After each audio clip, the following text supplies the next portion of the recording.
Tu prends un cahier, un stylo, les rideaux vont s'ouvrir, tu regardes une fois, ou 2 fois, voire 3 fois, puis tu refais toi-même l'exercice. Antilles-Guyane, juin 2018. Exercice 4. Le directeur d'une réserve marine a recensé 3000 cétacés dans cette réserve au 1er juin 2017. Il est inquiet car il sait que le classement de la zone en réserve marine ne sera pas reconduit si le nombre de cétacés de cette réserve devient inférieur à 2000. Une étude lui permet d'élaborer un modèle selon lequel, chaque année, entre le 1er juin et le 31 octobre, 80 cétacés arrivent dans la réserve marine. Entre le 1er novembre et le 31 mai, la réserve subit une baisse de 5% de son effectif par rapport à celui du 31 octobre qui précède. On modélise l'évolution du nombre de cétacés par une suite UN. Selon ce modèle, pour tout entier naturel n, UN désigne le nombre de cétacés au 1er juin de l'année 2017 plus n. On a donc U0 est égal à 3000. Première question, justifiez que U1 est égal à 2926. Nous avons ici la suite de l'exercice. Nous allons corriger l'exercice 4, Antilles-Guyane, juin 2018. Alors, on nous dit, le directeur d'une réserve marine a recensé 3000 cétacés dans cette réserve au 1er juin 2017. Il est inquiet car il sait que le classement de la zone en réserve marine ne sera pas reconduit si le nombre de cétacés de cette réserve devient inférieur à 2000. Une étude lui permet d'élaborer un modèle selon lequel, chaque année, entre le 1er juin et le 31 octobre, 80 cétacés arrivent dans la réserve marine. Entre le 1er novembre et le 31 mai, la réserve subit une baisse de 5% de son effectif par rapport à celui du 31 octobre qui précède. On modélise l'évolution du nombre de cétacés par une suite UN. Selon ce modèle, pour tout entier naturel n, UN désigne le nombre de cétacés au 1er juin de l'année 2017 plus n. On a donc U0 est égal à 3000. La première question, justifiez que U1 est égal à 2926. Alors c'est très simple. Ici nous avons le directeur d'une réserve marine a recensé 3000 cétacés dans cette réserve au 1er juin 2017. Donc, au 1er juin 2017, nous avons U0 qui est égal à 3000 cétacés. Alors, on nous demande U1. U1 n'est rien d'autre que le nombre de cétacés au 1er juin de l'année 2017 plus 1, c'est-à-dire au 1er juin de l'année 2018. Alors, on constate que il a élaboré un modèle selon lequel chaque année, entre le 1er juin et le 31 octobre, il y a 80 cétacés qui arrivent dans la réserve. Donc, entre le 1er juin, donc le 1er juin 2017, il a U0, c'est-à-dire 3000 cétacés. Donc, arrivé au 31 octobre 2017, il va recevoir encore 80 cétacés. Donc, on va dire qu'au 31 octobre 2017, il a donc U0 plus 80 cétacés. Alors, ici, on nous dit, entre le 1er novembre et le 31 mai, la réserve subit une baisse, donc une perte de 5% de son effectif par rapport à celui du 31 octobre qui précède. Donc, au 31 octobre, on a U0 plus 80 cétacés, c'est-à-dire 3000 plus 80 qui nous donne 3080. Donc, au 31 mai 2018, on a donc U0 plus 80 moins la perte. La perte, c'est 5% de l'effectif, c'est-à-dire l'effectif, c'est U0 plus 80, c'est-à-dire 3080. Donc, multiplié par 5%, 5% c'est 5 sur 100, c'est-à-dire 0,05. Donc, on enlève les parenthèses, donc on obtient U0 plus 80 moins U0 plus 80 multiplié par 0,05, parce que 5% c'est 0,05. 0,5. Alors, on fait la multiplication, ce qui nous donne donc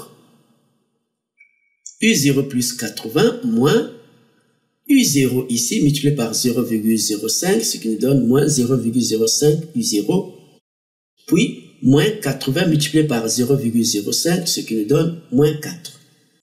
Alors, on va faire les calculs. Nous obtenons donc U0 moins 0,05 U0, puis 80 moins 4. On a donc U0 moins 0,05 U0, ce qui nous donne 0,95 U0, et 80 moins 4 nous donne 76. Ce qui montre que au 1er juin 2018, on a donc U1 qui est égal à 0,95 U0 plus 76. Donc on a U1 est égal à 0,95 U0 plus 76. On remplace U0 par sa valeur, c'est 3000. On a donc 0,95 multiplié par 3000 plus 76.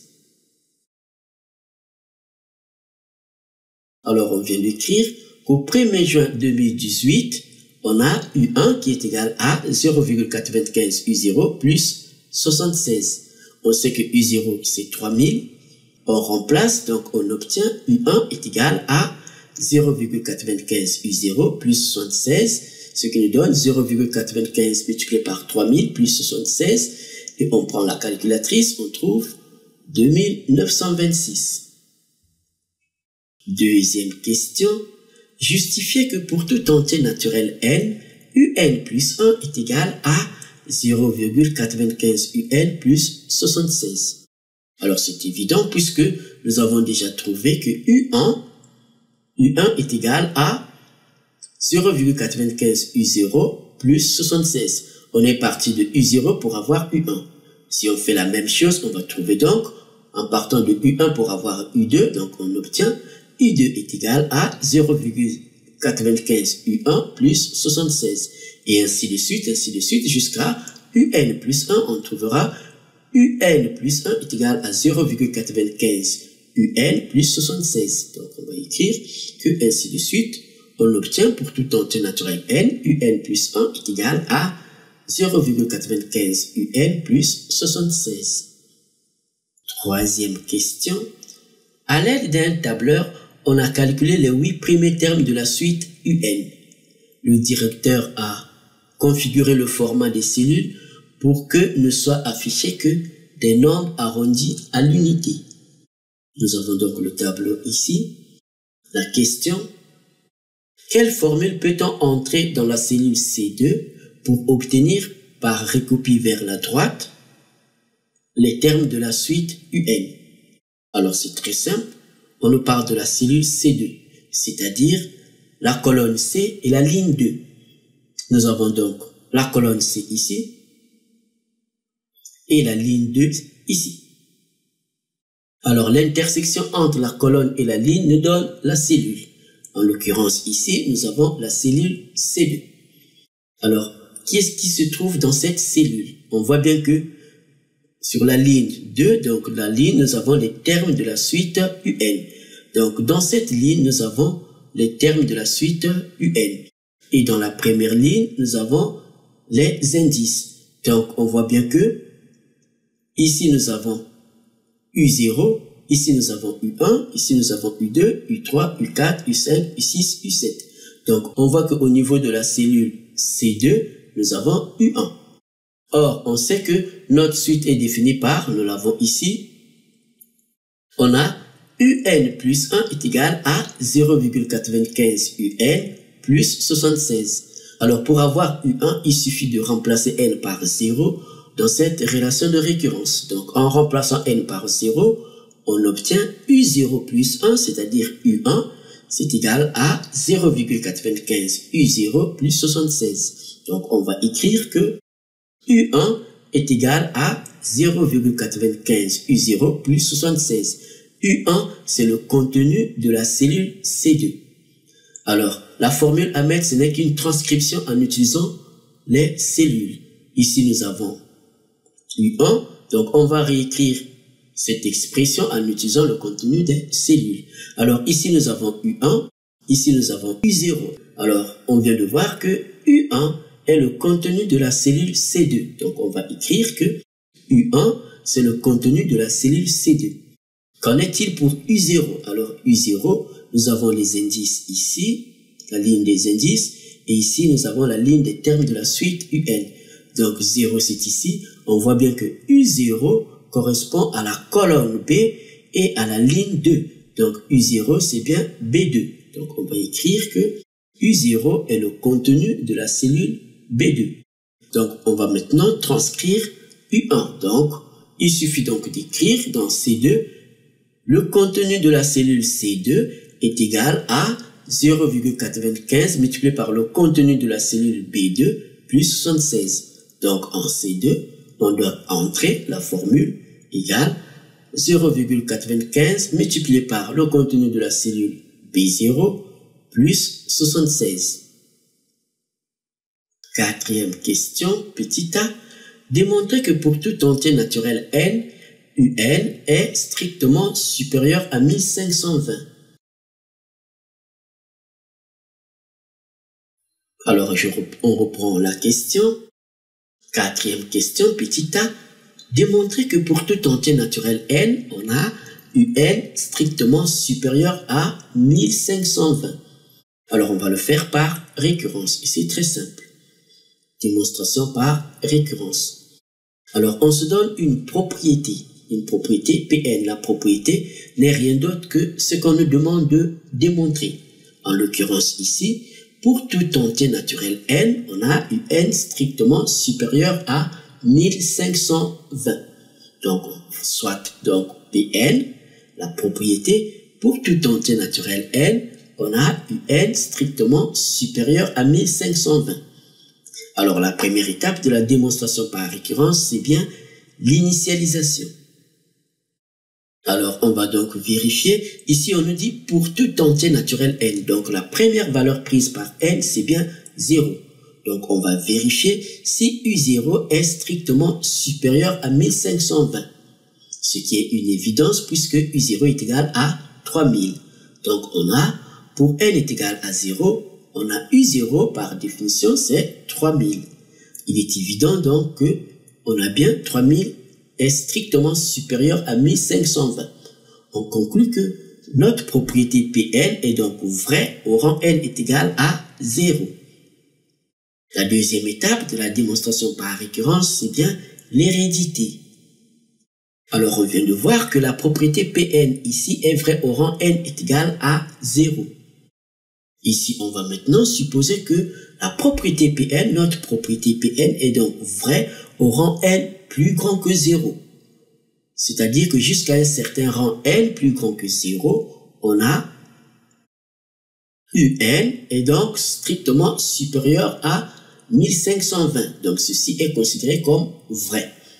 Et ensuite, on montre qu'elle est héréditaire. C'est-à-dire on va montrer que cette propriété est vraie au rang suivant. C'est-à-dire on va montrer que on a UN plus 1 est aussi strictement supérieur à 1520. Donc, c'est-à-dire qu'on va montrer que UN plus 1 est strictement supérieur à 1520. Alors, c'est très simple. Nous avons ici notre hypothèse de récurrence. Donc, par hypothèse, nous avons UN est strictement supérieur à 1520. Ceci est considéré comme vrai. Alors, ici, nous voulons montrer que UN plus 1 est strictement supérieur à 1520. Alors, c'est très simple. Puisqu'on vient de voir à la question, à la deuxième question, que pour tout entier naturel n, UN plus 1 est égal à 0,95 UN plus 76. On a donc une relation de récurrence ici. Alors, ici nous avons UN est strictement supérieur à 1520. Donc, on va utiliser notre hypothèse de récurrence. Partant donc du fait que UN soit strictement supérieur à 1520, alors ici, nous avons UN plus 1 qui est égal à 0,95 UN plus 76. Alors, c'est très simple. On va donc multiplier par 0,95 partout, puis on ajoute 76 partout. Nous obtenons donc, en multipliant par 0,95, étant donné que 0,95 est un nombre positif, Donc, l'inégalité ici ne va pas changer de sens. Nous obtenons donc 0,95 UN strictement supérieur à 0,95 qui multiplie 1520. Alors, UN plus 1, c'est 0,95 UN plus 76. Donc, on va ajouter 76 partout. Nous obtenons donc, en ajoutant 76 partout, on a donc 0,95 UN plus 76 est supérieur ou égal à 0,95 multiplié par 1520 plus 76. Alors ici à gauche, on a bien UN plus 1. Ici à droite, on va faire les calculs. Nous obtenons donc UN plus 1 strictement supérieur à 1520. Ici donc, les calculs nous donnent bien 1520. Donc on a bien UN plus 1 strictement supérieur à 1520. Ce qui nous permet donc de conclure que notre propriété Pn est vraie au rang n plus 1, c'est-à-dire qu'elle est héréditaire. On peut donc conclure, alors la propriété Pn est donc vraie au rang n est égal à 0. On a vu qu'elle est héréditaire, donc pour tout entier naturel n, on a bien Un est strictement supérieur à 1520. En petit b, démontrer que la suite UN est décroissante. Alors c'est très simple, on nous demande de démontrer que la suite UN est décroissante. À la question, la deuxième question, on a une relation de récurrence qui nous donne tous les termes de la suite UN. Donc on va dire que d'après la deuxième question, pour tout entier naturel n, nous avons cette relation de récurrence. UN plus 1 est égal à 0,95 UN plus 76. Alors, on nous demande de démontrer que la suite UN est décroissante. Il suffit simplement de faire la différence UN plus 1 moins UN, de vérifier si cette différence est négative. Alors, nous avons UN plus 1 ici, donc on va faire la différence UN plus 1 moins UN. On connaît l'expression de UN plus 1, on remplace et nous obtenons donc 0,95 UN plus 76, le tout moins UN. Alors, on va faire les calculs ici. Donc, on va faire les calculs 0,95 UN moins UN.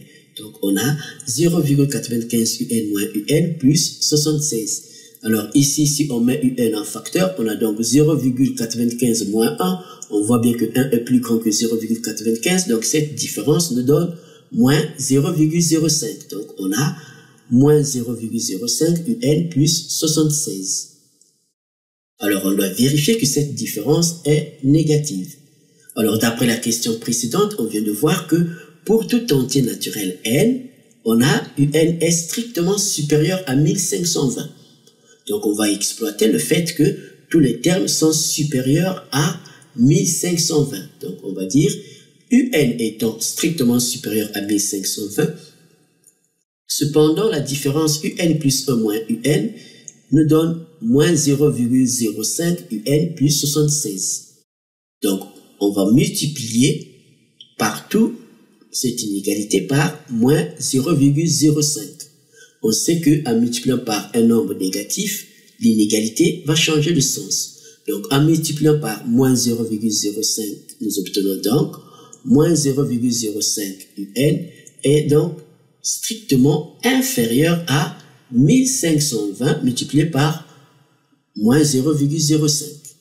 Alors, puis en ajoutant 76 partout, nous obtenons donc moins 0,05 UN plus 76 est inférieur à 1520 multiplié par moins 0,05 plus 76. Alors, à gauche ici, on obtient bien ce résultat, c'est-à-dire la différence UN plus 1 moins UN. Donc, on va écrire que on a UN plus 1 moins UN est inférieur ou égal à, alors ici, on fait les calculs, on prend la calculatrice, donc on multiplie 1520 par moins 0,05, on voit bien que, alors si on multiplie par 5, on a 5 fois 2, 10, il reste 1, 5 fois 5, 25, et 1, donc 26, on écrit 6, 5 fois 1, 5, et 2, donc on trouve donc moins 76, donc on va dire que ici on a UN plus 1 moins UN est inférieur à 0. Ce qui nous permet donc de conclure que notre suite UN est bien une suite qui est décroissante. Petit c, justifier que la suite UN est convergente. On ne cherchera pas ici la valeur de la limite. Alors c'est très simple, on vient de voir que notre suite UN est une suite qui est décroissante. Alors ici, on doit se rappeler seulement du théorème de la convergence des suites monotones, qui nous dit que toute suite croissante majorée converge, toute suite décroissante minorée converge. Ici, nous avons notre suite UN qui est décroissante. Donc, il ne reste à vérifier que la suite est minorée. Donc, on va écrire que, d'après la question précédente, on vient de voir que la suite UN est décroissante. Donc, il ne reste maintenant à vérifier que la suite UN est minorée. Or, à la question, la quatrième question, petit a, on a vu que tous les termes de la suite sont plus grands que 1520, ce qui montre que la suite UN est bien minorée par 1520. Donc, on va écrire que la suite UN est donc décroissante et minorée. Et donc, en vertu du théorème de la convergence des suites monotones, on peut donc conclure que notre suite UN est une suite qui est convergente. Cinquième question, on nous dit, on désigne par Vn la suite définie par, pour tout entier naturel n, Vn est égal à Un moins 1520. Petit a, démontrer que la suite Vn est une suite géométrique de raison 0,425 dont on précisera le premier terme. Alors c'est très simple, il suffit donc de vérifier si Vn plus 1 est égal à Q multiplié par Vn, c'est-à-dire, puisque la raison c'est 0,425, donc il suffit de vérifier que Vn plus 1 est égal à 0,425 qui multiplie Vn. Je reprends la question. Démontrer que la suite Vn est une suite géométrique de raison 0,425 dont on précisera le premier terme. Alors, par définition, nous avons donc la suite Vn ici. On a, pour tout entier naturel n, Vn est égal à Un moins 1520. Alors, pour avoir Vn plus 1, il suffit de passer au rang suivant. Donc, on va remplacer n par n plus 1, ce qui nous donne Vn plus 1 est égal à Un plus 1 moins 1520. Alors, nous avons Vn plus 1 qui dépend de Un plus 1. Alors, on doit repartir au niveau de la suite Un. Alors, on a vu à la question 2 que pour tout entier naturel n, Un plus 1 est égal à 0,95 Un plus 76. Donc, on va remplacer dans l'expression de Vn plus 1, Un plus 1 par 0,95 Un plus 76. Ce qui nous donne donc, on a Vn plus 1 qui est égal à Un plus 1 moins 1520. On remplace Un plus 1 par 0,95 Un plus 76. On a donc 0,95 Un plus 76 moins 1520. Alors, on va faire donc la différence. 76 moins 1520, ce qui nous donne 1444 en utilisant la calculatrice. Donc, on a 0,95 Un moins 1444. Alors, Vn est une suite géométrique de raison 0,95 si on a Vn plus 1 est égal à 0,95 qui multiplie Vn. Donc, ici, nous avons 0,95 ici. On va mettre 0,95 en facteur.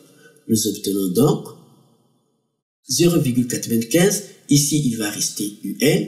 Et ici, on va donc diviser 1444 par 0,95. Ce qui nous donne, en prenant la calculatrice, on trouve 1520.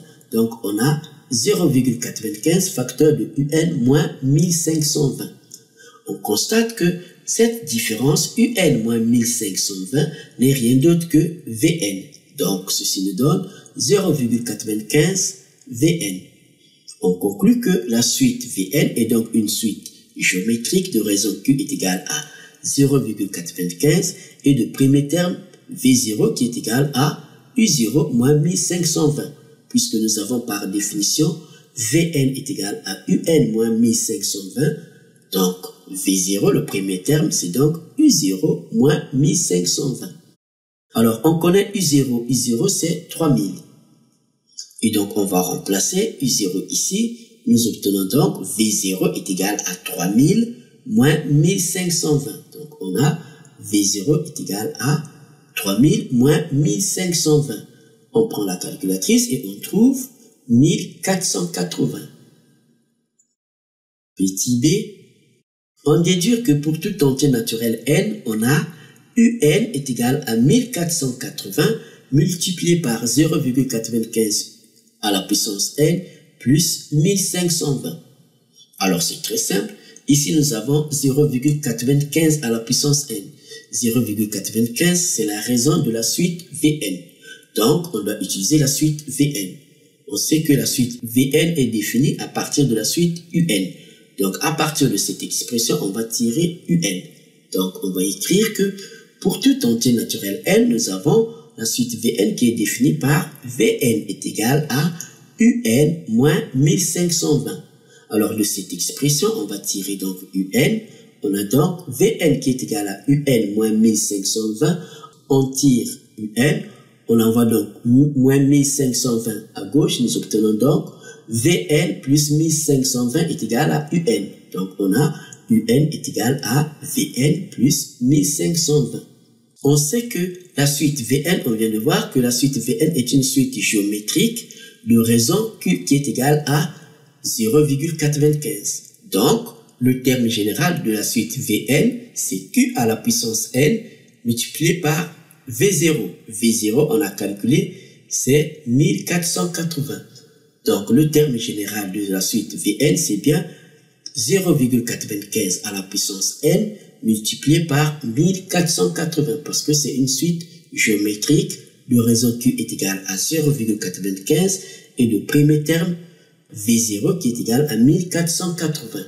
Alors on va donc préciser que étant donné que la suite Vn est une suite géométrique de raison Q est égal à 0,95 et le premier terme V0 est égal à 1480, alors le terme général s'écrit Vn est égal à Q à la puissance n qui multiplie le premier terme, c'est-à-dire V0. Donc, on a Vn est égal à 0,95 à la puissance n multiplié par 1480. Donc, on va écrire que Vn est égal à 0,95 à la puissance n multiplié par 1480. On va mettre 1480 devant, donc on a 1480 multiplié par 0,95 à la puissance n. Donc on l'a ici. Donc on revient dans l'expression de Un. On connaît l'expression de Vn en fonction de n. On remplace donc Vn dans l'expression de Un ici. Nous obtenons donc Un qui est égal à Vn plus 1520. On remplace Vn par son expression ici, ce qui nous donne donc 1480 multiplié par 0,95 à la puissance n, tout plus 1520. Petit c, déterminer la limite de la suite Un. Alors c'est très simple, nous avons l'expression en fonction de n de Un. On a Un est égal à 1480 multiplié par 0,95 à la puissance n plus 1520. Alors on sait que 0,95 c'est la raison de la suite Vn. Et on voit bien que 0,95 est compris entre moins 1 et 1. Donc, la limite quand n tend vers plus l'infini de 0,95 est égale à 0. Donc on obtient la limite quand n tend vers plus l'infini de Un, c'est égal à 1480 multiplié par 0 plus 1520, ce qui nous donne bien 1520. Alors on reprend la question. Petit c, déterminer la limite de la suite Un. Donc d'après la question précédente, on a Un est égal à 1480 multiplié par 0,95 plus 1520. Donc comme on vient de le dire, que 0,95 est compris entre moins 1 et 1. Donc, la limite quand n tend vers plus sur l'infini de 0,95 à la puissance n est égale à 0. Donc en remplaçant, en prenant donc la limite de Un, on a donc la limite quand n tend vers plus sur l'infini de Un est égale à la limite quand n tend vers plus sur l'infini de 1480 multiplié par 0,95 à la puissance n plus 1520. Alors ici, la limite quand n va tendre vers plus l'infini, 0,95 à la puissance n va tendre vers 0. Donc on obtient 1480 multiplié par 0 qui est égal à 0 plus 1520. Donc on a 0 plus 1520 qui est égal à 1520. Sixième question. Recopier et compléter l'algorithme suivant pour déterminer l'année à partir de laquelle le nombre de cétacés présents dans la réserve marine sera inférieur à 2000. Alors c'est très simple, nous avons l'algorithme qu'on nous donne ici. Alors c'est très simple, ici nous avons l'instruction, on affecte à n la valeur 0, donc c'est une initialisation. On affecte à U la valeur 3000, c'est une initialisation. Donc ici, N c'est l'indice et U c'est le terme de la suite UN. Donc ici, nous avons U0 et ici nous avons N est égal à 0. Ici, nous avons l'instruction tant que. Alors, tant que, il faut mettre une condition ici. Il faut attribuer à N une nouvelle valeur et à U une autre valeur. Alors, c'est très simple. Ici, nous avons, on nous dit, de déterminer l'année à partir de laquelle le nombre de cétacés présents dans la réserve marine sera inférieur à 2000. Alors, inférieur à 2000, ça sera donc notre condition d'arrêt. Donc, le contraire, ça va être supérieur ou égal à 2000. Supérieur ou égal à 2000, ça va être la condition qui va permettre la répétition des instructions ici, c'est-à-dire la boucle. Ce qui nous permet donc de compléter l'algorithme. Alors, on garde les deux premières instructions. On a donc affecté à n la valeur 0, affecté à u la valeur 3000. On a donc u0 est égal à 3000. Alors, ici, on voit bien que u0, u est égal à 3000. C'est largement supérieur à 2000. Donc, on va dire, tant que u est supérieur ou égal à 2000, alors il faut répéter les instructions qu'on va mettre ici. Ici, donc, on a n est égal à 0. Alors, n représente donc l'année. Donc, on va passer à l'année suivante. L'année suivante, donc, on incrémente n. Donc, on va attribuer à n la valeur n plus 1. Donc, on va dire que n va prendre la valeur n plus 1. Et ici, donc, on aura donc, si n ici est égal à 0, l'année suivante, on a n est égal à 1. Donc, on doit avoir u1. On sait que, d'après la question, la deuxième question, pour toute entière naturelle n, on a vu que un plus 1 est égal à 0,95 un plus 76. En attribuant à n la valeur 0, on obtient u1 qui est égal à 0,95 u0 plus 76. Donc, il suffit d'attribuer à u 0,95 multiplié par l'ancienne valeur de u plus 76. Donc, on va écrire que on attribue à n la valeur 0,95 multiplié par u plus 76. Et dès que cette condition ne sera plus satisfaite, donc on arrive ici, ça sera donc inférieur à 2000 et en ce moment on sort de la boucle tant que. Septième question. La réserve marine fermera-t-elle un jour? Si oui, déterminez l'année de la fermeture. Septième question. La réserve marine fermera-t-elle un jour? Si oui, déterminez l'année de la fermeture. Alors il y a une évidence ici, puisque la modélisation a été faite à partir d'une suite UN. Et on a vu que la limite quand n tend vers plus l'infini, donc à l'infini, cette limite est égale à 1520. Donc le nombre de cétacés à l'infini, c'est 1520. On voit bien que 1520 est largement inférieur à 2000. Donc il est évident que la réserve va être fermée. Donc on va écrire que la réserve marine fermera si le nombre de cétacés devient inférieur à 1520. Or, à l'infini, on a vu que la limite quand n tend vers plus l'infini de un est égale à 1520. Cette limite est inférieure à 2000. Donc, on voit bien qu'il y a un rang à partir duquel on a un inférieur à 2000. Donc, il y a une année où le nombre de cétacés va être inférieur à 2000, puisqu'au départ, on a 3000. Donc, ça descend, ça descend. Donc, il y aura une année où ce nombre va être inférieur à 2000.